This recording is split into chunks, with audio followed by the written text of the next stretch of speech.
आज मी दुपारी बनवला पुलाव. चला तर तुम्हाला दाखवते.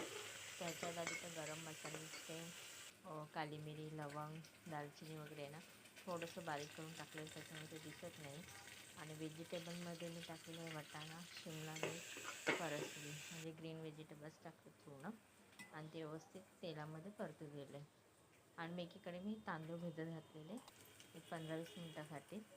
तर नंतर मग ह्याच्यामध्ये मी अद्रक पेस्ट टाकली आणि हळद टाकून आणि हे तांदळाचं पाणी काढून घेतलं. त्याच्यामध्ये मीठ आणि मसाला टाकून व्यवस्थित एकदम मस्त एकजीव करून घेतलं. म्हणजे मसाला पूर्ण त्या तांदळाला लागले पाहिजे. आणि मग याच्यामध्ये 2 ग्लास पाणी टाकलेले.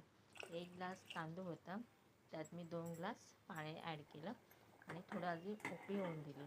जर समजा आधीच झाकण लावलं ना तर व्हेजिटेबल वरच्यावर राहतात आणि खाली नुसतं भात राहतं. म्हणून मी मस्त व्यवस्थित उकळून आल्यावर ते असं केलं. आता बघा माझा पुलाव रेडी झालेला आहे. तर हा पुलाव तुम्ही एकदा नक्की ट्राय करा. झटपट बनवलेला आहे, पटकन झालेला आहे तो पुलाव. तर आपल्याकडे सामग्री असेल ना तर कोणती वस्तू बनवायला वेळ नाही लागत. तर आज मी दुपारी खाल्लेला पराठा, मेथीचा पराठा, मेथी